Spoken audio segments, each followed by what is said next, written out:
Hello SSC 2023 batch, তোমাদের সবাইকে অভিনন্দন। সবাইকে, যারা এ প্লাস পেয়েছো এবং যারা এ প্লাস পাও নাই, সবাইকে অভিনন্দন। কারণ আসলে এই মুহূর্তে অভিনন্দন ছাড়া অন্য কোনো শব্দ আমার কাছে নাই। যে কারণে ভিডিওটা করা, সেটা হচ্ছে দুইটা পয়েন্টে কথা বলবো। নাম্বার 1, কলেজ কি হবে। নাম্বার 2, ইন্টারমিডিয়েটের জীবনটা কিভাবে কাটবে। এইটা নিয়ে আজকে 28শে জুলাই 2023 শুক্রবার রাত 9টায় সমগ্র এফটি টিমের সকল টিচার নিয়ে আমি লাইভে আসছি। দেখা হবে তোমাদের সাথে লাইভে। সেটা হচ্ছে লাইভের কথা। এখনকার যে কথা সেটা হচ্ছে কলেজে ভর্তির জন্য মার্ক অর্থাৎ মোট নম্বর ইম্পর্টেন্ট। যে 1270 পেয়েছে বা যে 1250 পেয়েছে, সে যে কলেজে চান্স পাবে বা তার পছন্দের কলেজে চান্স পাওয়ার হার বা পসিবিলিটি অনেক বেশি। যে 1150 পেয়েছে বা যে 1100 পেয়েছে বা যে তার পরের নাম্বার পেয়েছে, তার ক্ষেত্রে পছন্দের কলেজে মানে চান্স পাওয়ার পসিবিলিটি কম। এই সব কিছু মিলিয়ে সামনের 2 মাসে তোমাদের ইন্টারমিডিয়েটের কলেজের অর্থাৎ ইন্টারমিডিয়েট জীবনটা শুরু হবে।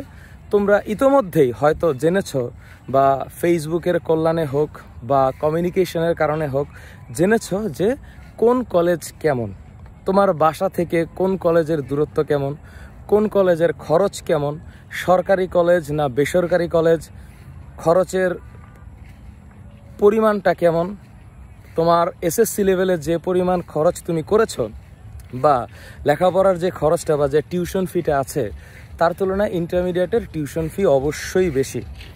এই সকল কিছু হিসাব করে তুমি যখন কলেজ লাইফটা শুরু করবা, তোমার উচিত হবে সরকারি কলেজ না বেসরকারি কলেজে তুমি পড়বা, এটা নিয়ে পরে ডিসাইড করবা। ডিপেন্ড করবে তোমার আর্থসামাজিক অবস্থার উপরে। সো কলেজ নিয়ে কোন কলেজে তুমি পড়বা, এটা নিয়ে একটা বিস্তারিত ভিডিও আমি আপলোড করেছি। তোমরা ওইটা একটু দেখে নিতে পারো, তাহলে তোমাদের পক্ষে সিদ্ধান্ত নিতে সুবিধা হবে। দ্বিতীয়ত হচ্ছে ইন্টারমিডিয়েটের জীবনটা কেমন। ইন্টারের জীবনটা ডিফিকাল্ট, সারভাইভাল গেম। ইন্টারের লাইফে সময় কম, সিলেবাস অনেক বেশি, পড়ার চাপ অনেক থাকবে। এইটাই বাস্তবতা।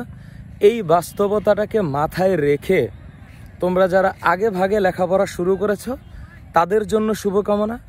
যারা চিন্তা করেছো আমি 10 বছর লেখাপড়া করেছি, এবার একটু আরাম করি, তাদের জন্য শুভকামনা। 2 দলই ঠিক আছে।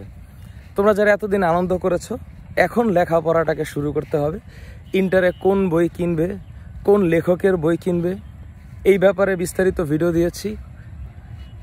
আর হচ্ছে গিয়ে খরচের ব্যাপারেও বলেছি। যারা তোমরা নটরডেম, হলি ক্রস এবং সেন্ট জোসেফ কলেজে ভর্তির জন্য প্রিপারেশন নিয়েছিলে, প্রিপারেশন নিচ্ছ বা সামনে নিবে, তাদের জন্য শুভকামনা। একটা প্রতিযোগিতামূলক পরীক্ষা দিয়ে তোমাকে চান্স পাইতে হবে এনডিসিতে, হলি ক্রসে, এসজিসিতে। আর যদি না হয় সেই 3 কলেজে, তাহলে বাকি যেই কলেজ তোমার এরিয়ার আশেপাশে আছে সেই কলেজে তোমার জীবনটা শুরু হবে। শুরু হলে পরে যেটা হবে যে প্রচুর চাপ হয়ে যাবে। কলেজে গিয়ে মনে হবে যে নতুন নতুন জীবনটা শুরু হচ্ছে, একটু স্বাদ গ্রহণ করি। পরে দেখা যাবে যে স্বাদ গ্রহণের সময়টা থাকবে না। তো আমি তোমাদের কাছে একটা রিকোয়েস্ট করব, আজকের লাইভে রাত 9টার লাইভে তোমাদের সাথে আমাদের টিমের সবার দেখা হবে, আমরা কথা বলবো। তোমরা মনে মনে এটা চিন্তা করে নিও যে সামনে একটা সারভাইভাল গেম আসতেছে, যেই গেমটাতে তোমাকে উইন করতে হবে, যেখানে প্রচুর প্রেশার থাকবে। কলেজে যেয়ে এসে তুমি টায়ার্ড থাকবা। অনেকগুলা কোচিং বা টিচারের কাছে পড়তে হয় সাধারণত। অতিরিক্ত মেধাবী যারা হচ্ছে পড়াটাকে নিজের মতন করে গুছায় নিতে পারে, এদের জন্য পার্সোনাল ম্যানেজমেন্টটা ভালো। তোমাদেরকে দেখা যাবে যে কোচিংয়ের ক্ষেত্রে বা পার্সোনাল টিউশনের ক্ষেত্রে বা অনলাইন ব্যাচগুলোর ক্ষেত্রে সময় বেশি দিতে হবে। সো তোমরা মানসিকভাবে তৈরি হও। এসএসসি পরীক্ষা শেষ করেছো, আজকে আনন্দ করছো। সামনের দিনগুলোতে যেন তোমরা কষ্ট করতে পারো, এই রকমের মানসিকতা নিয়ে তোমরা রেডি হও। সামনে মেডিকেল অ্যাডমিশন, ভার্সিটি অ্যাডমিশন, প্রকৌশল বিশ্ববিদ্যালয়ের অ্যাডমিশনগুলোতে নিজেকে প্রস্তুত করার জন্য এখনই তৈরি হতে পারো। তবে হ্যাঁ, এত বেশি প্রেশার নেওয়ার কিছু নেই। প্রেশার জীবনে অনেক নিবে, একটু ধীরে সুস্থে। তবে এটা ঠিক রেখো, যে এটা মাথায় রেখো যে গেমটা আসলে টাফ হতে যাচ্ছে, কলেজের গেমটা।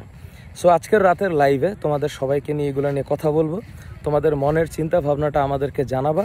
আর হ্যাঁ, এফটি টিম তোমাদের পিসিএমবি কোর্স অর্থাৎ physics chemistry math biology course যে লঞ্চ করেছি আমরা, সেই কোর্সে চাইলে যুক্ত হতে পারো। আমরা বেস্ট একটা সার্ভিস দেওয়ার জন্য প্রতিজ্ঞাবদ্ধ হয়েছি এবং তোমাদের একাডেমিক প্ল্যানিংটা কীরকম হবে এই বিষয় নিয়ে আজকের লাইভে বিস্তারিত কথা বলবো। তোমরা ভালো থাকো, তোমাদের বাবা মাকে আমাদের জন্য দোয়া করতে বলবে। তোমরা খুশি থাকলে আমরা খুশি। যে উদ্দেশ্য নিয়ে, যেই টার্গেট নিয়ে আমরা সামনে আগাচ্ছি, সেটা হচ্ছে তোমাদের ভবিষ্যৎটা যেন সুন্দর হয়, সাথে আমাদের ভবিষ্যৎটাও যেন সুন্দর হয়। দুয়ে মিলে আমরা একসাথে জ্বলে উঠবো সামনের দিনগুলোতে। ভালো থাকো, সুস্থ থাকো, আল্লাহ হাফেজ।